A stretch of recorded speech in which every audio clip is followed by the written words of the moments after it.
What's good, everybody? Edgar here. Back in Chiang Mai. We were just in Samui. So now we're going over the SOP, standard operating procedure. So if you order the material and you want to do it by yourself or with your team, we give you the step-by-step. So the first step is identifying what kind of surface is it. What kind of surface we got, Lloyd? Brick and cement. What do we have to do to make it smooth? For the base layer to apply on the brick wall, we need Insolcoat that has fiber inside so that the fiber will make it really smooth. It will get even to apply the plaster on. So if you have an even wall or floor, you need like plaster that have fiber inside it. This one have a hem inside, so we'll use this one as a base. Like you said, it's a fiber-based plaster. We make it smooth, and then we take the next step. So you see, I applied our Insolcoat fiber-based lime render, so to smooth it out. So this is the after, but I'll show you. It's pretty easy how to do it if you come on this side. So you take a bit, and you're gonna pack it into the gaps. Any of the gaps that you see, the ridges, we're gonna smooth it out. And then we'll leave this on for 1 day, let it dry, and then we'll add our Pure Coat lime plaster. So this is our Insolcoat fiber-based plaster, and then the Pure Coat is, again, lime-based plaster as well, but no fibers inside. The whole system is made for anyone to do it. You don't really need special skill. It's good to have some experience, but it's not that intense. So you saw how uneven it was, if you look at it from the side, and then we just even it out.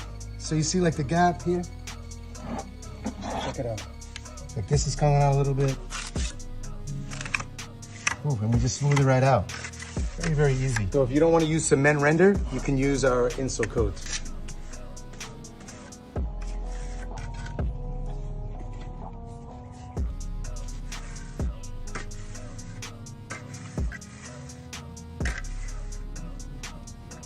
So we filled in the little gaps and we just evened it out with the Insolcoat, with the fiber-based plaster.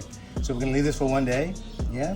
And then we're gonna come back tomorrow and we're going to put our first layer of Pure Coat. This side is ready to go. I wanna show you the problem on this side. Because I applied the layer too thin, okay, it began to crack. So what we're gonna do today is, we're gonna add 1 more layer of Insolcoat on this side, and then we're gonna add the Pure Coat lime plaster on the okay side. So I wanted to show you just some troubleshooting if there's ever an issue. So remember, on the base coat, you wanna pack it thick. I'm gonna let Lloyd take over. Lloyd, what's happening here, Lloyd? This side is okay, so we're gonna start applying the Pure Coat first. First step, you will have to spray the wall, not too wet. So real quick, what we're doing here, everybody, while Lloyd is going to grab the spatula, is we have a customer, we have a client, we have a colleague in Koh Phangan who is building with brick, cement, and bamboo, and he wants to use our lime plaster as the finish. So he's been having a little bit of difficulty, so we're gonna R&D, or we are R&Ding in Chiang Mai as he's R&Ding in Koh Phangan. So we're running through our SOP, our standard operating procedure. Lloyd is the guide, I'm the cameraman, and here we go. We started with our Insolcoat.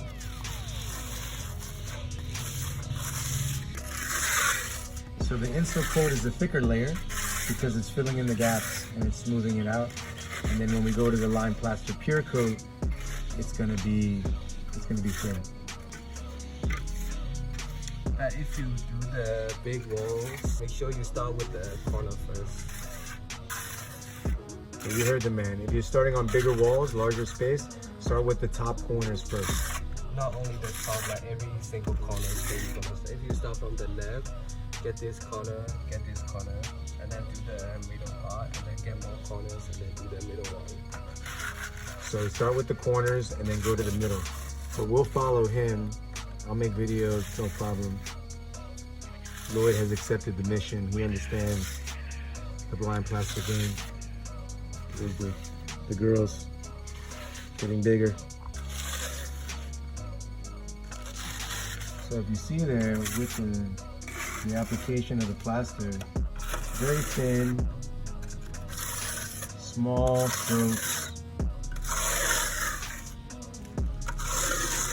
And this is the base coat on top of the Insolcoat. We'll come back again tomorrow to add the next layer, but this layer is done, looks good, no cracks.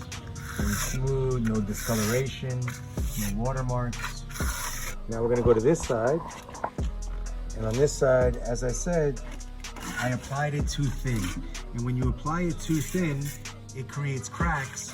Because what was it, Lloyd? It creates cracks because... From my experience, the brick we have is like this, and then you apply it thin so you don't get into the crack. So it's important when you use the Insolcoat to fill in the gaps and the cracks. Like I said, you can apply it a little bit thicker.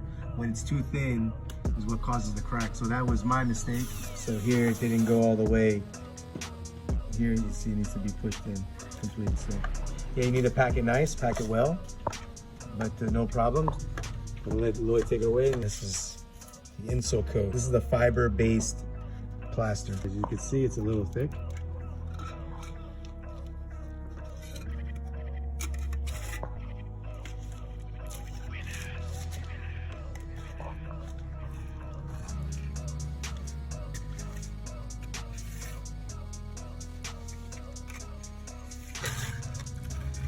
What else has been going on, Lloyd? Any updates on life, philosophy? Just chilling.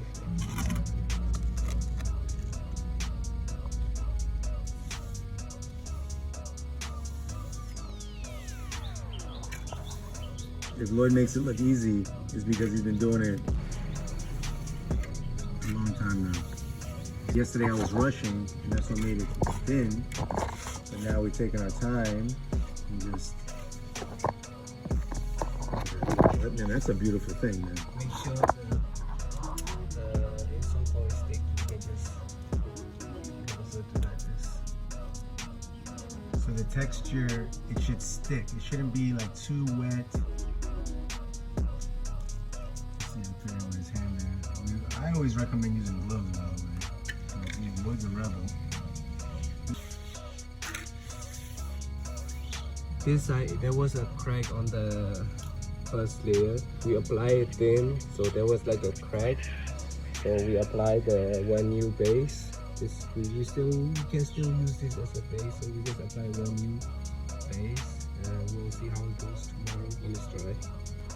Okay, everybody, that's Edgar. This is a project for Patrick, but we're working on a lot of cool projects. Gonna be in Bangkok this weekend, Friday and Saturday, if anybody wants to meet in Bangkok.